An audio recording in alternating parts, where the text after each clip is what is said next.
வணக்கம் நண்பர்களே, நான் தளவாய் மாடசாமி ஃப்ரம் தென்காசி. நான் ஒன்று சொல்லட்டுமா?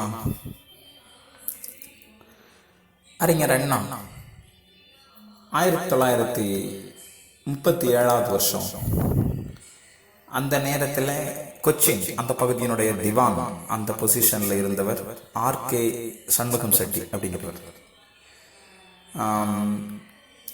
இந்தியாவினுடைய முதல் நிதியமைச்சரும் கூட, மிகச்சிறந்த நிதியமைச்சர் அவர். ஸோ அந்த காலகட்டத்தில் கொச்சின் அந்த பகுதியினுடைய திவானாக இருக்கிறார். கிட்டத்தட்ட ஒரு முதலமைச்சருக்கான என்ன பணியோ அந்த பணியை அற்புதமாக செய்து முடிக்கக்கூடிய பதவி அது. அங்கு அவரை பார்ப்பதற்காக அண்ணாவும் சில நண்பர்களும் செல்கிறார்கள். அறிஞர் அண்ணா அவர் என்ன பண்றாங்கன்னா, காலையில போயிடுறாங்க, தங்குறாங்க, சாப்பிட்டு முடிச்சுட்டு சாயங்காலமா திவான் வீட்டில் இருந்த ஒரு காரை எடுத்துக்கிட்டு கோவிலுக்கு போறாங்க. கொச்சின் அந்த பகுதியில் இருக்கக்கூடிய ஒரு கோவிலுக்கு போறாங்க. அண்ணா கடவுள் நம்பிக்கை இல்லாதவர் தான், இருந்தாலும் எந்தெந்த நேரத்தில் அதுக்கான சூழ்நிலைக்கு ஏற்ற மாதிரி மாறிக்கணும் பார்த்தீங்களா, அதனால சரி போகலாம் அப்படின்றக்காக போயிட்டு வர்றாரு. நானும் சில நேரத்தில் என் ஒய்ஃபுக்கு ஹெல்ப் பண்ணுறதுக்காக கோவிலுக்கு போவேனே தவிர, அங்கே இருக்கக்கூடிய அந்த நீர் தர்றதோ இல்லை திருநீர் பூச முன் வந்தாங்கன்னா இல்லை எனக்கு வேணாம் அப்படின்னு சொல்லிடுவேன் நான். அது என்னுடைய கருத்து. இதை நான் பதிவிடுறதுல ஒரு பெருமையாலாம் நினைக்கல. எனக்கு அது பிடிச்சிருக்கு. எனக்கு அந்த மதப்பற்றுங்கிறது எனக்கு அது ரெண்டாவது பட்சம். எனக்கு அது ரெண்டாவது பட்சம்னு சொல்ல முடியாது, அது 3 4 ஏதோ ஒரு விதத்தில் கூட இருக்கலாம். ஸோ ரொம்ப ஒரு ஈடுபாடு கிடையாது அதில். சரி, அப்போ அவர் உள்ள அண்ணாவும் நண்பர்களும் கோவிலுக்குள்ள போறதுக்கு ட்ரை பண்றாங்க. அங்கே இருக்கக்கூடிய அர்ச்சகர் இருக்கார் இல்லையா, அங்க அவரை நம்பூதிரி அப்படின்னு சொல்லுவாங்களாம். அந்த நம்பூதிரி தடுக்கிறாரு, நீங்க கோவிலுக்குள்ள போகக்கூடாது அப்படின்னு சொல்லிட்டு. அப்ப அண்ணா சொல்றாரு, நாங்க எங்க இருந்து வந்திருக்கோம் தெரியுமா? திவான் வீட்டுல இருந்து வந்திருக்கிறோம் நாங்க. அப்படியா? திவான் இன்னைக்கு செட்டி, அதனாலதான் நாங்க உங்களை கோவிலுக்குள்ள விட மாட்டேங்கிறோம். எனவே திவான் வீட்டுல இருந்து வந்திருக்கிறான்னு சொல்றீங்க பாத்தீங்களா, அவர் செட்டி வம்சத்தை சார்ந்தவர், செட்டியார் வம்சத்தை சார்ந்தவர், அதனால நீங்க கோவிலுக்குள்ள போக கூடாது கண்டிப்பா அப்படின்றாரு அந்த நம்பூதிரி. சோ அண்ணா சொல்றாரு, அட நாங்க எங்க ஊர்ல கோவிலுக்கு உள்ள போகக்கூடிய ஜாதியில சார்ந்தவங்க தான் நாங்க எங்க ஊர்ல இருக்கக்கூடிய கோயிலுக்குள்ள நாங்கெல்லாம் போகலாம். ஸோ அப்படிப்பட்ட கேட்டகரியிலிருந்து நாங்கள் தான் வந்திருக்கிறோம். அதனால திவான் வீட்டுக்கு நாங்கள் இன்னைக்கு வந்திருக்கிறோம், விருந்தினராக வந்திருக்கிறோம். எங்கள் ஊரில் நாங்கள் கோவிலுக்குள்ள போகக்கூடிய வகுப்பை சார்ந்தவங்க தான், அதனால நீங்கள் என்ன விடலாம் அப்படின்னு சொல்லிட்டு இவர் ட்ரை பண்ணுறாரு உள்ள போகிறதுக்கு. அந்த நம்பூதிரி சொன்னாரா, திவான் வீட்டுக்கு விருந்தினராக அங்கே சாப்பிட்றீங்கன்னு சொன்னா அப்போ அவனை விட கீழே உள்ள ஜாதியாக தான் நீங்கள் இருக்கணும், அதனால நீங்க உள்ள போகக்கூடாது. ஓகே. ஸோ அண்ணா சொன்னாரா, எப்படிப்பட்ட அறிஞனாக இருந்தாலும் கூட கோவிலுக்குள் நுழையக்கூடாது என்பதற்கு இந்த ஜாதியும் மதமும் தடையாக இருக்கிறது. அதனாலதான் பெரியார்கிட்ட போயிட்டு ஒரு முறை கேட்டாங்களாம், ஜாதி பெருசா மதம் பெருசா அப்படின்னு சொல்லி கேட்டா, மதம் தான், அதுல ஜாதி தான் பெருசு. ஏன்னா நாளைக்கு நினைச்சா நீ மதம் மாறிடலாம், ஆனா ஜாதி மாற முடியாது அப்படின்னா.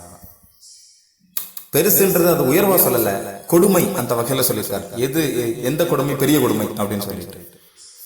எனவே மதமும் ஜாதியும் எத்தகைய அறிஞர்களையும் அவர்களுடைய அறிவை பார்ப்பதில்லை, அவன் உருவத்தை பார்ப்பதில்லை, அவன் எத்தகைய நிலையிலிருந்து வந்திருக்கிறான் என்பதை பார்ப்பதில்லை. யாரோடு தொடர்புடையவனாக இருக்கிறான், அவன் இந்த ஜாதியை சார்ந்தவனாகத்தான் இருப்பான் என்று தங்களுக்கு கீழாகவே வைத்து அல்லல் படுத்த வேண்டும், அவருடைய தகுதியை மதிக்கக்கூடாது என்றெல்லாம் அந்த காலகட்டத்தில் மட்டுமல்ல இந்த காலகட்டத்திலும் கூட பல்வேறு சம்பவங்கள் இருந்திருக்கிறது. அது ஒரு காலத்தில் அண்ணாவிற்கு நடந்ததாக இருக்கலாம், அது இன்றைய காலகட்டத்திலும் கூட. சில வருடங்களுக்கு முன்பு அருண் ஷோரி என்ற ஒரு அமைச்சர் இருந்தார். அவர் ஒரு முறை மத்திய பிரதேச மாநிலம் இல்லை அஸ்ஸாம் என்று நினைக்கிறேன், அந்த மாநிலத்தில் செல்கிறார். ஒரு தாழ்த்தப்பட்ட வகுப்பினர் என்று சொல்லப்படக்கூடிய ஒரு பழங்குடியினர் வீட்டில், ஒரு வகுப்பை சார்ந்தவருடைய வீட்டில் அமர்ந்து உணவருந்தினால் நாம் ஜாதி துவேஷத்தோடு நடந்து கொள்ளவில்லை என்பது இந்த மக்களுக்கு தெரியட்டும் என்பதற்காக அந்த வீட்டில் நான் உணவருந்த வேண்டும் என்கிறார். அங்கே அமைதியாக தட்டுகள் எல்லாம் ஒவ்வொருவர் முன் பரிமாறப்படுகிறது. இதோ இந்த அமைச்சருக்கும் தட்டு வைக்கப்படுகிறது. ஆனால் அவர் வீட்டில் சமைத்த உணவை எல்லோருக்கும் பரிமாறுகிறார்கள். நான் இவ்வாறு சாப்பிடுகிறேன் அல்லவா, இதை பார்த்துக் கொள்ளுங்கள் என்று உணவு வைக்கப்பட்டிருந்த காட்சியை அங்கே இருந்த நிருபர்கள் புகைப்படம் எடுத்துக் கொள்கிறார்கள். ஓகே, அமைச்சர் சாப்பிடுறாருல, இவர் உண்மையிலே ஜாதி துவேஷத்தோட நடந்துக்கல அப்படின்னு சொல்லிட்டு போயிட்டாங்க.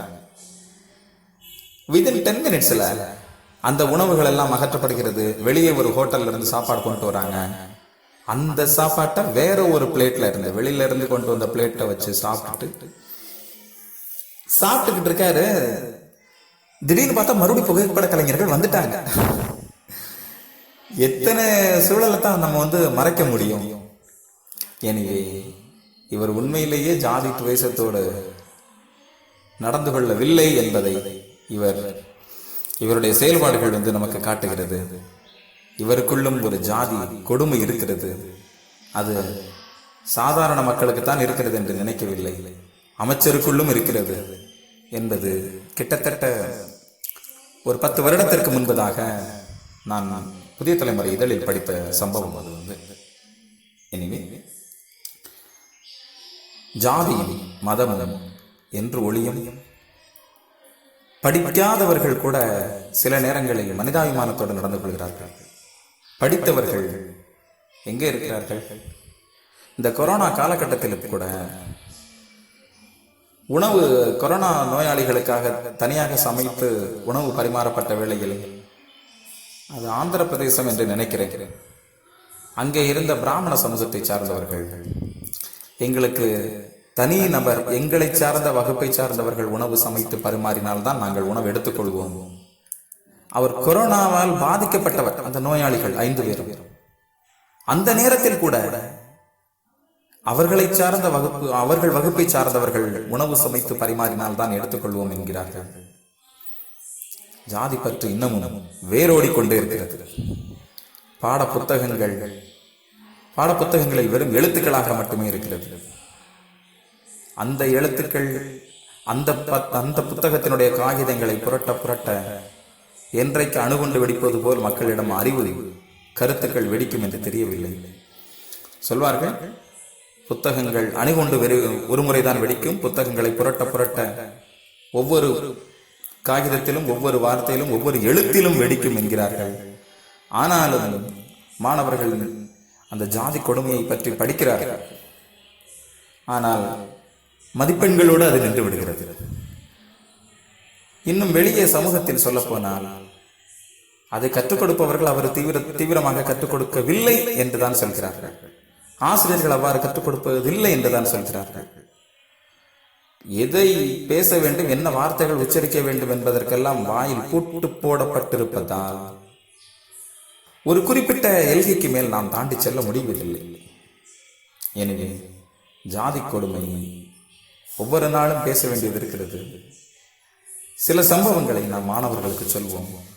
அதன் பின்னராவது இத்தகைய அறிஞர்கள் எல்லாம் ஜாதியினால் பாதிக்கப்பட்டிருக்கிறார்கள் என்பதை மாணவர்கள் உணரும் போது 1% மாறுவார்கள் என்று நினைக்கிறேன். நன்றி நண்பர்களே.